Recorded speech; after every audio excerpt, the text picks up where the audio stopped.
This is Harsh Rules, I'm Ben Harsh, and today we're going to learn to play Undaunted Normandy. Undaunted Normandy was released in 2019 by Osprey Games and designed by Trevor Benjamin and David Thompson. This game supports up to 2 players and takes 45 to 60 minutes to play. Before we begin this episode, I'd like to recognize the Harsh Rules Patreon supporters that help make content like this possible. If you'd like to support the channel, head over to patreon.com/harshrules to learn more. And once again, thank you for your support.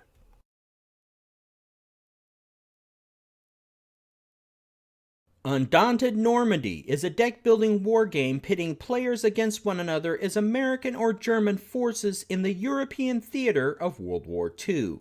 Gameplay unfolds on a modular battlefield of double-sided terrain tiles. Cards allow each side to seize the initiative, bolster their forces, or control their troops on the battlefield. Be aware though, every casualty suffered removes a card from a player's deck.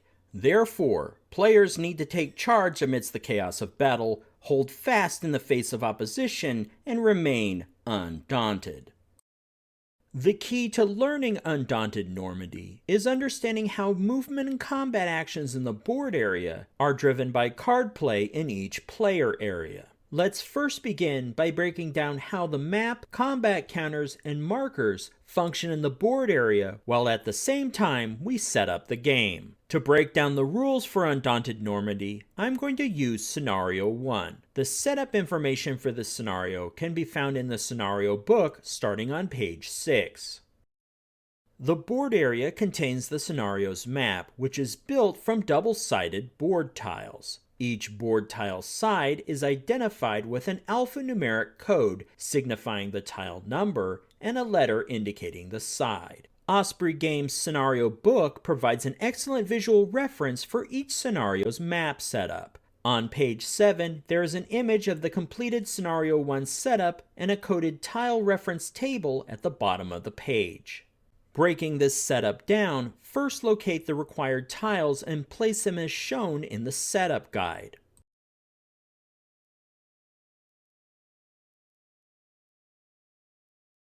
Next, several missions, like Scenario 1, utilize tan objective markers. Controlling a tile with an objective marker scores that player from 1 to 3 points as printed on the markers. Therefore, players often need to control and hold as many of these objective tiles as possible to win the game. Now, you'll notice that the square tiles are organized in an offset fashion. This allows combat counters, representing groups of specialized soldiers, to move across the map in a realistic fashion. For example, a scout counter in tile 12B has 6 movement options. Each side has its own set of combat counters to represent its forces on the map. For the first scenario, the US and German player has a symmetrical complement of 2 scout combat counters and 2 rifleman combat counters. Each combat counter type has a specific role in the game. Scouts unlock tile spaces for other combat counter movement. When a scout moves into a tile space, they place a counter printed with a binocular. This indicates that the space is scouted and allows that player's rifleman combat counters to enter that tile space. This also means that rifleman combat counters cannot enter tile spaces that have not been scouted. Scenario 1 begins the game with each side having scouted 1 or 2 tiles on the map. However, scouts cannot control tiles to score points. That's the rifleman combat counter's role. When a rifleman enters a tile space and there are no enemy forces there, they can control that space. Control is indicated by flipping over the binocular side of the marker to the national emblem printed on the control side. With these 2 roles, the scout and the rifleman, you can already see the foundation of gameplay. Players use scouts as pathfinders to expand their forces' access to the map. They then can deploy riflemen along these paths to control and hold objectives. Scenario 1 already has 1 control marker in place for the German side. The final marker to place on the map for Scenario 1 are spawn markers. Spawn markers indicate which tiles new combat counters may enter the map from for each side. In this first learning scenario, spawn markers allow all combat counters to enter the map. In later scenarios, spawn markers may only allow specific combat counter types to enter. And with that, the board area is now set up for Scenario 1. Let's now talk about the card play that drives the action on the map in each player area. For Scenario 1, each player has the same number and types of cards. Therefore, I'm just going to show the US play area. The German play area setup is exactly the same. The reference for this setup is on page 6 of the scenario book. On the lower half of this page, you'll find two matching tables, one for the US player and one for the German player. Each table lists that side's cards in one column and a symbol for each card to use in the scenario. A black D icon means one of these card types is added to the player's deck. A white S icon indicates that one of these cards is placed in supply. Once players have gathered all the cards for their deck, shuffle them and place them face down in their deck play area. For the supply area, make a stack of cards for each type and place them face up. The final step is to place the initiative marker with the US emblem face up in the US play area, as noted in setup.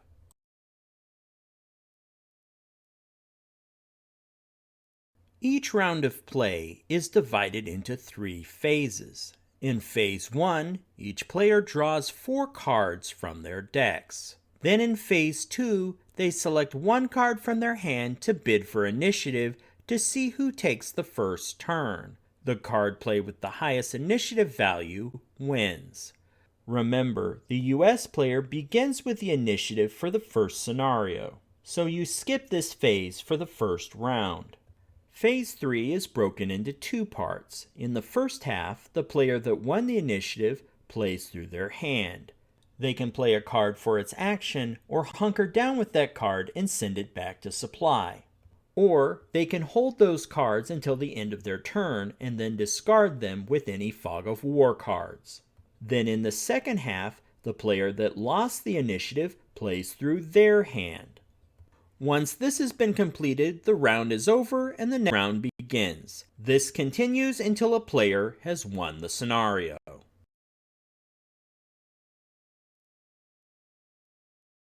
The board and player areas are linked together by the game's unit mechanic. A unit is a small group of soldiers represented by a single combat counter on the map and 3 to 5 combat cards in the player area. Combat cards and combat counters in a unit have the same title and designation. For example, the Scouts A combat counter is linked to the 3 Scouts A combat cards. Each combat card represents a soldier in the unit, but also functions as part of the unit's health. Therefore, when all combat counters are removed, the unit is eliminated. There are also cards in the player area that do not have combat counters on the map. Command cards represent an abstracted form of platoon leadership, and Fog of War cards approximate the chaos and confusion of the battlefield. To illustrate Undaunted's various card statuses and play sequences, I've organized this tutorial's play area into specific card spaces to show key concepts. Once you're familiar with the rules, you can organize your own play area however you like. To understand the rationale behind this layout, let's first divide the player area roughly in half. Cards in the spaces above this line are inactive. Think of the supply space as a camp or a base. A key point to remember is that combat cards in the supply space cannot be hit by enemy fire. Next to supply is the remove space. Imagine this space as the graveyard. Once cards are placed here, they can never come back to the game. Below the line is the active card area. Cards in these spaces are engaged in the scenario taking place on the map. At the beginning of Scenario 1, Each combat counter has one of its combat cards assigned to this area. The unit's remaining combat cards are stacked face up in the supply space. The active area has 3 card spaces. The deck represents the availability of combat forces, command leadership, and fog of war elements. Every game round, players draw 4 cards from the deck to form their hand. The cards in a player's hand represent their military options for the turn. Combat cards can be played for actions to affect counters on the board. Command cards can be played for actions to change card status in the player area. For example, the bolster action moves cards from the supply area to the discard pile. Command allows the player to draw more cards from the deck, and the inspire action allows a card to be played again. Fog of War cards cannot be played for anything but weak bids for initiative. They essentially reduce the number of viable card options a player has every turn. If a player does not wish to take a card action, they can also hunker down, which sends that card back to the supply area. With this method, a player can control the membership and health of their units, and manage the size of their deck to control the flow of cards. Be aware though, hunker down does not work with Fog of War cards. Played cards, and anything remaining in the player's hand at the end of their turn, are moved to the discard pile. When all cards from the deck have been drawn, these discards are shuffled into a new deck. Another gameplay mechanic to discuss here is how Fog of War cards impact command. When a scout combat counter enters a new tile and places a binocular counter, it expands that nation's troop range, but also increases the likelihood of communication breakdown. To reflect this in gameplay, with placement of every new binocular counter, the player also takes a Fog of War card and places it in their discard pile. From here, Fog of War cards will circulate into a new deck shuffle and eventually end up in the player's hand. Fog of War cards can't be played for anything except a weak initiative bid. At the end of the player's turn, Fog of War cards are placed in the discard pile until they recirculate and pop up again. The only way to purge a Fog of War card is when it is in the player's hand, and a scout card is played for its recon action, which then sends the Fog of War card to the removed area. Now that we better understand the flow of cards in the player area, let's learn more about the various roles in the game and their game pieces.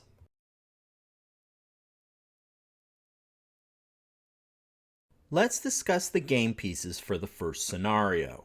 Combat counters organize units of soldier classes on the game map. Each combat counter is double-sided with a ready side and a suppressed side. Be aware though, combat counters cannot be suppressed in the first scenario. Suppression is a status effect inflicted by machine gunner units which will come into play in later scenarios.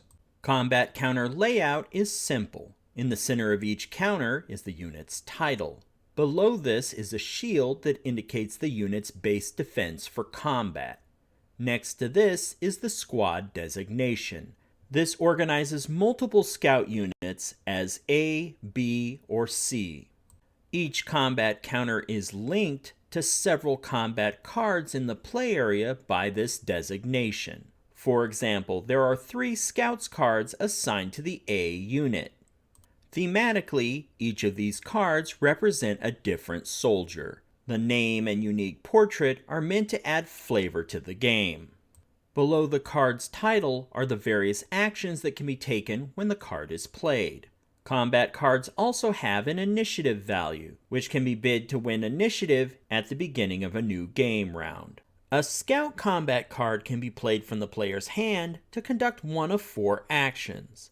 Scout allows the combat counter to move up to 2 tile spaces on the map. Unscouted tile spaces receive a binocular token and require the player to draw a Fog of War card and place it in their discard space. Attack allows the scout to engage in combat with an enemy combat counter on the board using one 10-sided die. I will cover combat for the first scenario later in this episode. Recon can be played if the player also has a Fog of War card in their hand. This removes the Fog of War card from the game and allows the player to draw another card from their deck and place it immediately in their hand. And finally, Conceal, which means that the player can take one Fog of War from their opponent's supply area and place it in their discard area. Conceal allows a player to take a Fog of War card from their opponent's supply and place it in their discard pile, essentially using that Fog of War card to sabotage them.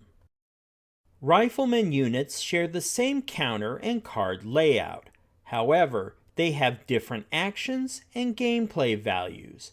You'll also notice that Rifleman units have 5 combat cards, compared to Scout units' 3 combat cards. All of this supports the Rifleman unit's role in controlling and holding objective tile spaces. Let's take a moment to discuss the Rifleman's actions. The Rifleman combat card has 3 actions. The move action allows the Rifleman combat counter to be moved 1 tile space, but only if that tile space has been scouted. The attack action allows the Rifleman combat counter to conduct combat against an enemy combat counter with 1 die.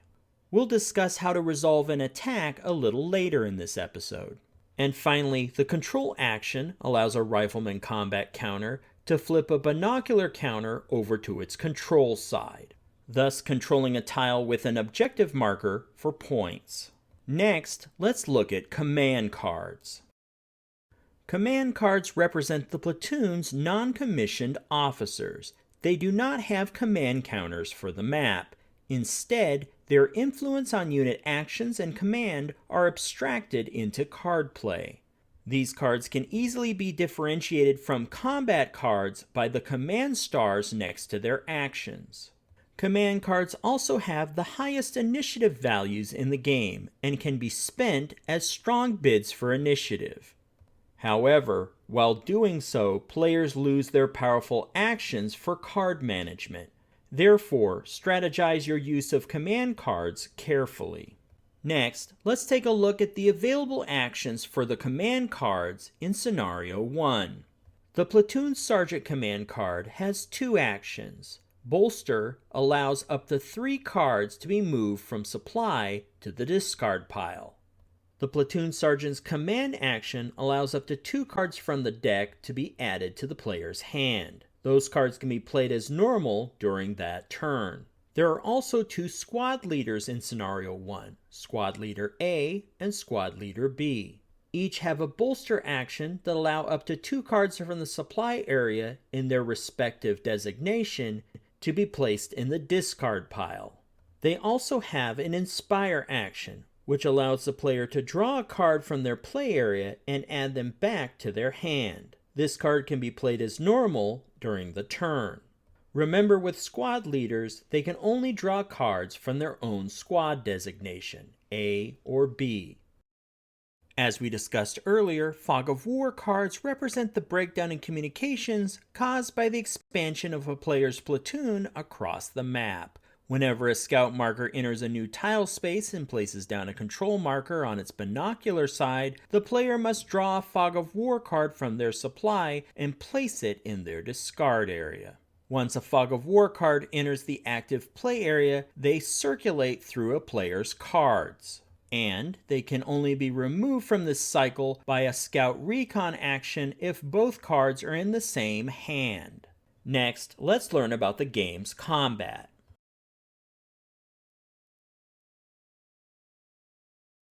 In Undaunted, combat is simple. In the first scenario, only attack actions are available. Later scenarios present other combat options. To initiate combat, a combat card is played for its attack action. Next, the player declares a target. It can be anywhere on the map. Undaunted does not have line of sight restrictions. To resolve the attack, the player adds together 3 numbers. The first number is in a shield on the target's combat counter. This is the combat counter's base defense. Next, add the shield number in the target's tile. This is the terrain's cover bonus. Some terrain also has a white shield with a number. White shields indicate that the tile terrain has elevation, like a hill. If the attacker's terrain has a white shield, and the target's terrain has a white shield, then you use the target terrain's white shield number. This means that the attacker and the target are at the same elevation. Put simply, if both terrain tiles do not have a white shield, then use the black shield. Finally, count the number of tiles from the attacker to the target, not including the attacker's tile. This is known as the target's range bonus. Total these three numbers to determine the target's total defense value. This is the number that the attacker must meet or beat with a die roll. The attacker will then roll their attack dice. The number of dice the attacker rolls is printed next to the attack action on the combat card.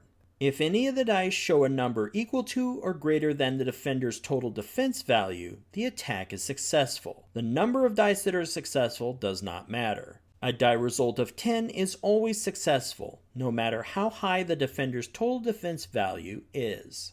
When an attack is successful, casualties are inflicted on the selected unit. The targeted player must find a card from the attack combat counters unit and remove it from the game. Finding and removing a combat card as a casualty follows a specific sequence. Now, let's say that the German rifleman's attack hits the Scout's A combat counter in 6A. The Scout's A combat counter has a total of 3 Scout A combat cards, each representing part of the unit's membership and essentially its health. In Scenario 1, the US begins the game with 1 combat card in the active play area and 2 in the supply area. To increase the number of Scout combat cards to the combat counter, the US player would need to play command cards to move them. However, for the sake of learning the game mechanics, let's say that didn't happen and there is only 1 Scout A card in the active play area. In this situation, the German rifleman's successful attack means that the US player must find that single Scout A combat card. However, combat cards are checked for and removed from the active play area in the following sequence. First, the player checks their hand for the card. If they don't find it there, next they check their discard pile. And if it's not there, they should find it in their deck. When they remove the card, they then reshuffle the deck. That eliminated combat card is then placed in the remove space. After that, if the combat counter is hit in a subsequent attack, and none of its cards are in the active play area, then you take the combat counter from the map. But it's not put in the remove space just yet. Remember, there are 2 Scout A combat cards left in the supply area. Instead, I usually put it off board near the nation's spawn point. You'll see why in just a moment. When a command card is played to bring one of those Scout A cards from the supply area to the active play area, and later when that Scout combat card is played, the combat counter is placed once again on the map at the spawn marker. Essentially, the combat counter has been outfitted again with fresh troops and is brought back onto the map. When playing the game, it's a good idea to use command cards to add additional personnel to the active area. When a combat counter has multiple cards, they can take a hit from the enemy and hold their position on the map. However, when they run out of all combat cards, the combat counter is removed from the game. Therefore, players need to manage their personnel carefully. Hold too many combat cards in supply, and the combat counter can easily get knocked back to the spawn point. This can make it difficult to hold objective tiles on the map. Bringing more combat cards to the active area strengthens the combat counter, but it also means it can be permanently eliminated from the game if all combat cards are removed. Players will need to find the right balance to execute their strategies.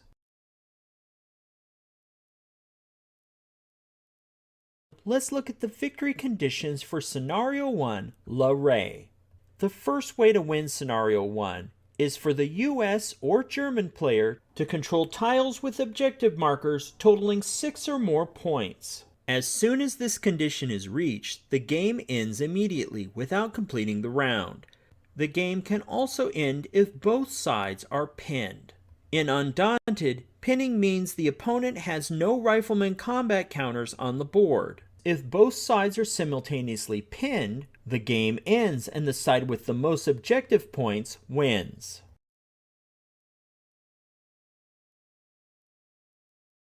In later scenarios, more roles will become available to players. Scenario 2 introduces machine gunners.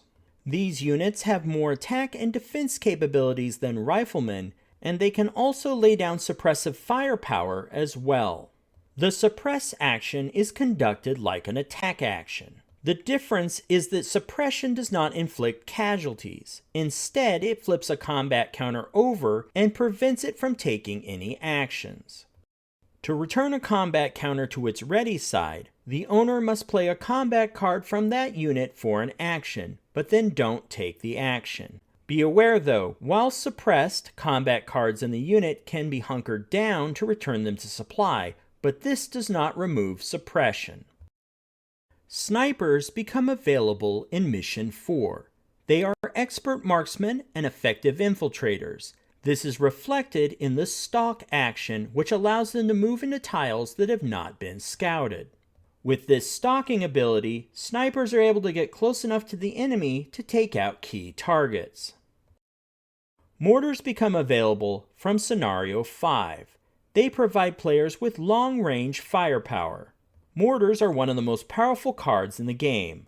However, mortar blast actions are slow to set up, requiring a separate target action to place a target marker on the desired tile. Be aware though, if the mortar combat counter moves, then the target will need to be reset before the blast action can be moved again.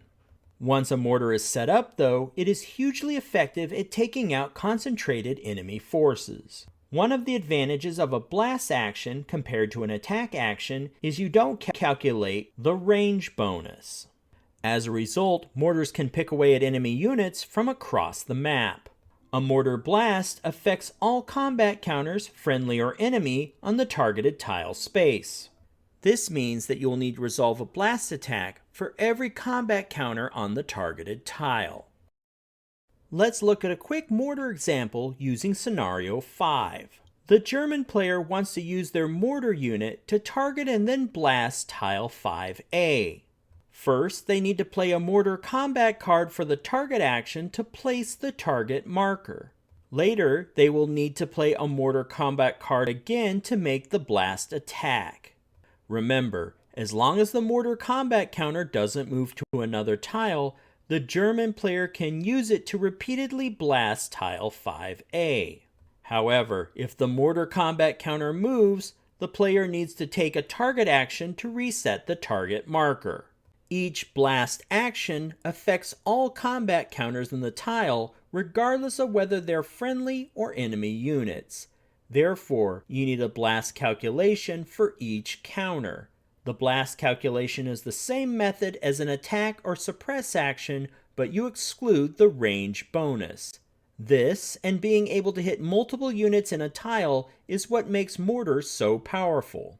Another quick note regarding mortars. When attacking a tile space with a white shield, which indicates elevation like a hill, use the white shield number. Mortars nullify elevation bonuses. Keep these rules in mind when playing scenarios with mortars. In later scenarios, players will gain access to their platoon guide. This command card has a weaker bolster action, but it also has the guide action. Guide allows the player to move any friendly combat counter on the board. However, guide cannot be used with suppressed units, and tiles must be scouted or controlled by the player's side for the counter to move into them. If a player used the guide action with a mortar combat counter, remove the target marker from the board. Now that we've covered these basic rules, you should be ready to play Scenario 1 of Undaunted Normandy.